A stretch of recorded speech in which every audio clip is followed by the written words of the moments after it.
এই শীতে কনকনে শীতে ঘুম থেকে উঠলাম, অনেকটা দেরি হয়ে গিয়েছে। তো হাঁটতে গিয়েছিলাম 1 ঘন্টা পরে বাড়ি ফিরে এসে দেখো এখন ঘড়ির কাঁটায় বাজে 7:30।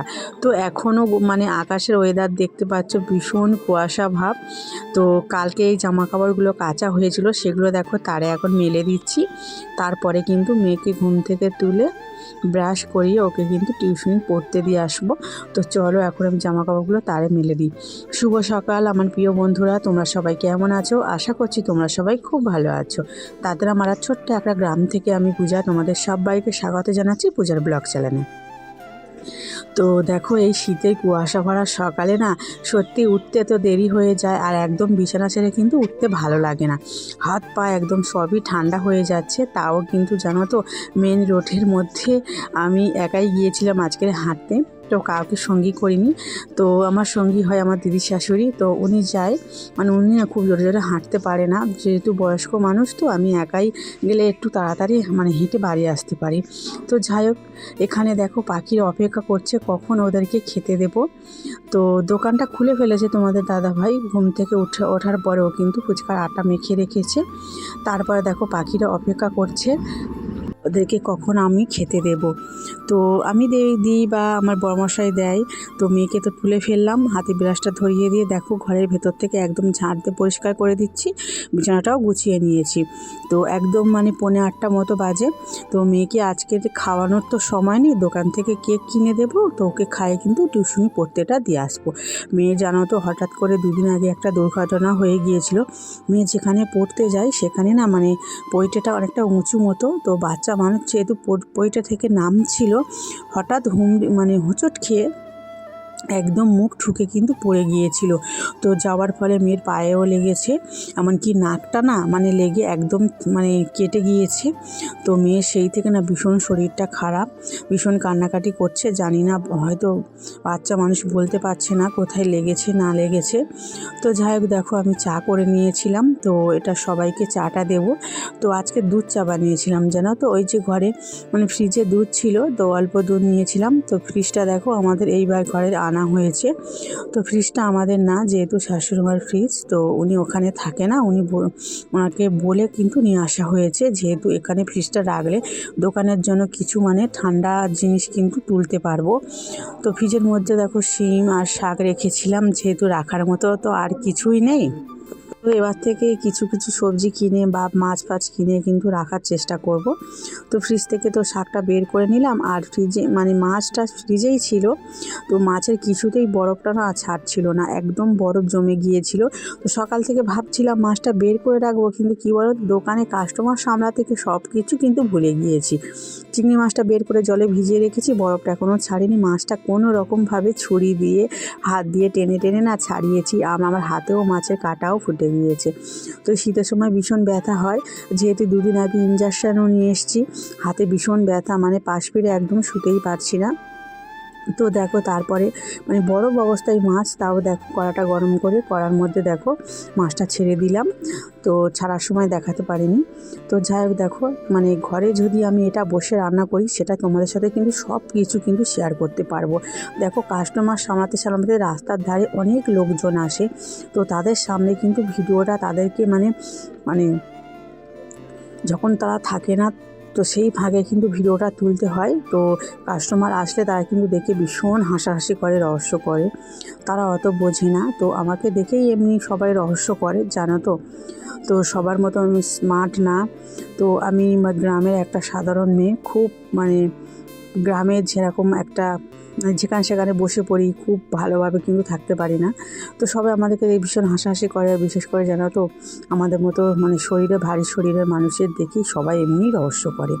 তো যাই হোক দেখতেও সুন্দর না, তো এই জন্য ভিডিও করলে সবাই কিন্তু রহস্য করে আমাদের গ্রামের লোকরা, কারণ সবাই তো আর শিক্ষিত না, জানে না, সবাই ছোট বড় কথা বলে। তো সেই ছোট বড় কথাকে কিন্তু আমাকে কিন্তু ফেস করতে হয় সবার। তো সবার কটু কথা বাদ দিয়েই নিজেকে এগিয়ে নিয়ে যাওয়ার চেষ্টা করছি। সব কিছু তোমাদের অনেক বন্ধু আমার পাশে আছো, আমার ভিডিও দেখো, এটাই আমার কাছে অনেক বড় কথা। তো আমি শখেই কিন্তু বানাই। তো যাই হোক, আমার জার্নিটা শুরু হয়েছে। তো এইভাবে ভিডিও দেখিয়ে তোমাদের মতো মানুষদের ভালোবাসা পেয়ে তো এটাই আমি অনেক ভালোবাসা বোধ করি। তো কাছের মানুষরা অবহেলা করলেও তোমরা দূরে থেকে আমাকে কিন্তু অনেক ভালোবাসা দাও। তো তোমরা আমার শরীরে কোনো রকম খারাপ মন্তব্য করোও না। তো যাই হোক, দেখো এখানে মাছটা ভাজা হয়ে যাওয়ার পরে খুব সাধারণভাবে মাছের ঝোলটা বসিয়ে দিলাম। তো আলু আর টমেটো দিয়ে একদম গামাখা তরকারি বানাবো। তো আর তেমন কিছু তো রান্না হবে না, জাস্ট একটা চিংড়ি মাছের তরকারি, মানে বেতের শাকে। তো বেতের শাক এই প্রথমবার কিন্তু রান্না করছি বাড়িতে, এর আগে কোনো দিনও রান্না করিনি। তো জানি না কেমন খেতে হবে, তো খেয়ে দেখার পালা। তো চলো, এই জল দিলাম আর কিন্তু জল দেবো না। তো এখন মানে ঢাকা দিয়ে দেবো একটা ঢাকনা দিয়ে। তারপরে মাছগুলো দেখো একদম লাল লাল করে কিন্তু ভেজে নিয়েছি। তো 7-8 পিস মতো মাছ নিয়েছিলাম। তো এখন দেখো তরকারিটা হয়ে এসছে, মাছটাও দিয়ে দিয়েছি, কিছুক্ষণ মানে ফুটিয়ে নেব। তো যাই হোক, দেখো মাছের তরকারিটা একদম গামাখা হবে। রাতে আবার অন্য কিছু রান্না করব, বাড়িতে মানে লোকজন আছে, ননদ নন্দাইরাও আছে, তো রান্না করতে হবে। তো তো যেহেতু আমার ছোট গ্যাসে একটু মায়েদের বাড়ির দিকে যাচ্ছি, আমি যাচ্ছি। আর ওই দেখো আমার রাজস্বী সোনা যাচ্ছে, এক্ষুনি চলে আসবো, একটু মাকে দেখতে যাচ্ছি, আবার এসে দোকান খুলবো। তো চলো যা যায়। তো এসেই আমি দোকানটা খুললাম, কিছুক্ষণ হয়েছে, এখন বসে রয়েছি। আর মেয়ে কিন্তু মাদের বাড়িতেই আছে, সেখানে খেলা করছে, দেখে এলাম। আর ওর দেখো সোয়েটারটা আর স্কুলের ব্যাগটা ওখানে ছিল, তো আমি কিন্তু নিয়ে এলাম। তো চলো, আবার পরে সব রাতের দিকে দেখা হচ্ছে, কি করছি না করছি সেটা সব তোমাদের সাথে শেয়ার করবো। তো চলো। বিকেলবেলা হাঁটতে চলে গিয়েছিলাম আর ভুলে গিয়েছিলাম, জানো তো, এই পিছনের দিকে ঝাপটা ফেলে দেওয়ার জন্য। তো আমার তো জানা নেই। আর দেখো দোলাটাও আমি খুলে রেখে চলে গিয়েছি, দোলাটাও আমি তুলে দিচ্ছি। আর দেখো ঝাপটাও ফেলে দেব সন্ধ্যার সময়। আজকে প্রচণ্ড ঠান্ডা পড়েছে, মানে সন্ধ্যা থেকে হাত পা একদম না, মানে তো তাড়াতাড়ি করে দেখো এসেই মানে দোকানটা খুলে নিয়েছিলাম। তারপরে তো ঝাঁপটা দেখলাম ফেলা হয়নি, তো দেখো এইভাবে ঝাঁপটা ফেলে দিয়ে একটা ভীষণ মানে পুকুরের ধারে তো ভীষণ ঠান্ডা আসে, তার জন্য দেখো কাঁথাটা দিয়ে আমি এভাবে ঢেকে দিলাম। তো তারপর দেখো বসে কিন্তু পায়ের মোজাটাও পরে নিচ্ছি, তো কারণ পা হাতটা ভীষণ ঠান্ডা হয়ে যাচ্ছে। তারপরে কিন্তু আবার সন্ধ্যাও দিতে হবে দোকানে, সন্ধ্যা হয়ে যাচ্ছে, রাতের খাবারও বানাতে হবে, এর জন্য সমস্ত কিছু কিন্তু তাড়াতাড়ি করে নিতে হচ্ছে। তো বন্ধুরা, ভিডিওটা প্রথম থেকে শেষ পর্যন্ত দেখার পরে যদি ভালো লাগে অবশ্যই তোমরা লাইক কমেন্ট শেয়ার করে আমার পাশে থেকো। ছোট্ট পরিবার থেকে দেখছি, অনেক বড় পরিবারেও ভিডিও দেখি, আমি কিন্তু সবার পরিবারে গিয়ে ভালোবাসা দিয়ে আসি। তোমরাও চেষ্টা করো এভাবে, যারা তোমাদেরকে ভালোবাসা দিচ্ছে তাদেরকেও পাশে থেকো, ভালোবাসা দিয়ে যেও, সুন্দর কমেন্ট করে যেও। তো আমি মানে কাজের ফাঁকের মধ্যে যখনই মানে তোমাদের ভিডিও সবার কাছে যাই, সবাইকে ভিডিওটা দেখার পর কমেন্ট করি। অনেক কিন্তু বন্ধুরা দেখো না ভিডিও, আবার নতুন করে সাবস্ক্রাইব করো, আবার সেই কমেন্ট পড়ে সাবস্ক্রাইব দেখে কিন্তু তোমাদের পরিবারে যাওয়ার পরে আমি যখন তোমাদের পরিবারে সাবস্ক্রাইব করি, কমেন্ট করি, তারপর কিন্তু তোমরা 2 দিন পরে তোমাদের সাবস্ক্রাইব কিন্তু তুলে নিয়ে চলে যাও আমার পরিবার থেকে। এটা কিন্তু একদম করা ঠিক না। তুমি হয়তো ভাবছো যে আমার সাবস্ক্রাইব বেশি হয়ে যাচ্ছে, তোমার কম হয়ে যাচ্ছে, একে অপরের মানে প্রতি হিংসা করাটা কিন্তু একদমই কিন্তু উচিত নয়। তো যাই হোক, দেখো যদি কথাটা খারাপ লেগে থাকে তাহলে অবশ্যই ক্ষমা করে দিও। তো আমি সবাইকে কিন্তু খারাপ কমেন্ট করছি না, যারা ওইভাবে মানে করছে তাদেরকে কিন্তু একদম করা উচিত না। তো যাই হোক, দেখো তারপরে দোকানে যখন একটু কাস্টমারের চাপ কম, তখন দেখো আমি কিন্তু গরম জল বসিয়ে দিয়েছি। তারপরে কিন্তু দেখো আটাটা মেখে নিলাম। তো এখন আমি সয়াবিনের তরকারিটা করে নেব। তো কড়াটার মধ্যে না মানে বেগুন ভাজা হয়েছিল, কড়াটা আর মাজা হয়নি। তো ভাবলাম এই কড়াটার মধ্যে তরকারিটা বানিয়ে নিই, তোমরা প্লিজ কিন্তু খারাপ ভেবো না। তো কড়াটা মানে দুপুরবেলা বেগুন ভাজা হয়েছিল না, মেয়ে খাওয়ার জন্য বায়না করছিল, তো এর জন্য ভাবলাম কড়ার মধ্যে যেহেতু তেল রয়েছে তা সেই তো রাতে রান্না করব আর মাজবো না, যেহেতু 2টো কড়া অলরেডি দুপুরবেলা রান্না করেছিলাম পড়েছিল। তো এখন দেখো সয়াবিনটা দেখো ভেজে নিচ্ছি, খুব সাধারণভাবে রান্না করছি। তো গ্রামের মানুষেরা যেভাবে সয়াবিনের তরকারি বানায় সেভাবেই কিন্তু বানাচ্ছি। খুব মানে জাঁকজমক করে রান্নাটা করছি না, অল্প তেলে রান্না করব। সয়াবিনটা দেখো একদম অল্প তেলে ভাজা হয়ে গিয়েছে, তারপর দেখো আমি তুলে নিচ্ছি। তোমাদের সাথে আমি কিন্তু অল্প অল্প করে রান্নাটা শেয়ার করছি। তো সয়াবিনটা তুলে নেওয়ার পরে এবার দেখো একটা মশলা করে রেখেছি, মশলার মধ্যে দিয়েছি জিরে, আদা, রসুন আর কাঁচা লঙ্কা বেটে নিয়েছি। মানে যখন আমার শরীর খারাপ হওয়ার পরে ডাক্তার কিন্তু আমাকে কম তেল মশলার মধ্যে রান্না করে কিন্তু খেতে বলেছে। তো এখন যেহেতু বাড়িতে লোক আত্মীয়রা এসছে, তো একদম কম তেলে তো রান্না করলে তরকারি টেস্ট হয় না। তো একটু জাস্ট তেল দিচ্ছি, তাও কিন্তু একদম কমই তেল। আমি কিন্তু আগে সয়াবিনের তরকারি রান্না করতাম, মাংসের মধ্যে যেরকম তেল দিতাম তো সেইভাবে রান্না করতাম, সত্যি বুঝতাম না নিজের শরীরটাকে অযত্ন করেছি। অনেক দিন পরে কিন্তু বুঝলাম নিজের শরীরটাকে কিন্তু যত্ন করতে হবে। তো দেখো আলুটাকে আমি ভাজা ভাজা করার পরে দেখো পেঁয়াজটা দিয়ে ভাজা ভাজা করে নিচ্ছি একদম ওই একই তেলে। তারপর আদা রসুনের পেস্টটা দিয়ে ভালো করে কষিয়ে নেব। তো হালকা আঁচে রান্না করছি। তারপর দেখো হলুদ গুঁড়ো, লঙ্কার গুঁড়ো, নুন, জিরে বেটে দিয়েছি বলে আর দেবো না, লাস্টে কিন্তু ধনে গুঁড়ো দিয়েছিলাম।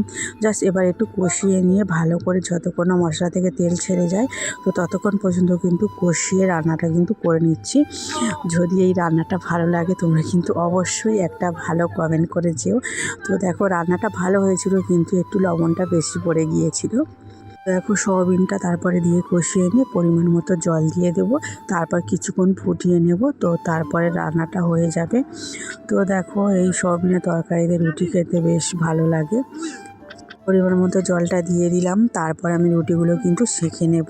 তো রুটির মধ্যে লেচিগুলো দেখো কেটে নিয়েছি। তো দেখো লেচিগুলোকে দেখো কেটে নিচ্ছি।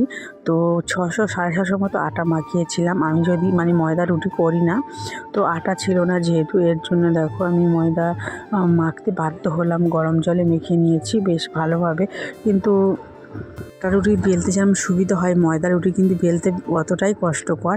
তরকারিটা দেখো হয়ে গিয়েছে, আলুগুলোকে দেখো ভেঙে নিচ্ছি। তো দেখো একদম মাখা মাখা হবে। তারপর তরকারিটা খেয়ে দেখছি লবণ বেশি পড়ে গিয়েছে। তারপর এর মধ্যে কিন্তু দুটো গোটা গোটা টমেটো কিন্তু কেটে দিয়ে দিয়েছিলাম, জাস্ট হালকা অল্প লবণ কিন্তু কেটেছিল।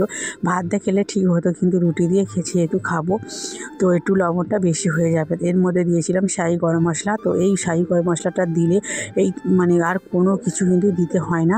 তো এখন দেখো রুটিগুলোকে বেলে নিচ্ছি, মেয়েকে খাইয়ে দিয়েছিলাম ম্যাগি। রুটিগুলোকে দেখো বেলে নিচ্ছি। আমি কিন্তু রুটি তেমন একটা ভালো বেলতে পারি না, তোমরা কিন্তু খারাপ বলো না। তো রুটিগুলো না, আমি আটা রুটি ভালো বেলতে পারি কিন্তু ময়দা রুটি ভালো বেলতে পারি না। তো মানে ব্যাকা টেরা হচ্ছে। তো যাই হোক, এগুলো তো বেচবো না, ঘরেই খাওয়া হবে।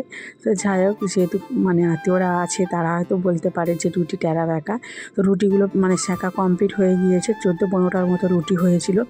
এখন দেখো আমি আর আমার বর কষার জন্য বেড়ে নিচ্ছি, আর মানে ননদ নন্দাইকে কিন্তু দিয়ে এসেছি ওই বাড়িতে, ওদেরকে আগে তুলে দিয়ে এলাম, তারপর কিন্তু আমরা খাবো। তো আজকের ভিডিওটা এখানে শেষ করছি। ভিডিওটা যদি ভালো লাগে তোমরা অবশ্যই করে লাইক, কমেন্ট, শেয়ার করে আমার পাশে থেকো। ভিডিওটা দেখো সবাই। আমরা তো রাতেরবেলা রুটি আর সয়াবিনের তরকারি খাচ্ছ, তোমরা কে কী খাচ্ছ অবশ্যই কমেন্ট করে জানিও। তো আমার এটা সয়াবিনের তরকারি যদি ভালো লেগে থাকে তোমরা অবশ্যই জানিও। তো ভিডিওটা মানে তোমাদেরকে দিতে দেরি হয়ে গেল, কি করব বড়, দোকানের সামনে রান্না করে একদম এডিট করার পরেও কিন্তু ভয়েস দেওয়ার একদমই সময় পাচ্ছিলাম না, রাস্তার ধারে তো এর জন্য দেরি হয়ে গেল। তো টাটা বাই বাই, সবাই ভালো থেকো, সুস্থ থেকো, গুড নাইট। কাল অবস্থা তোমাদের সাথে দেখা।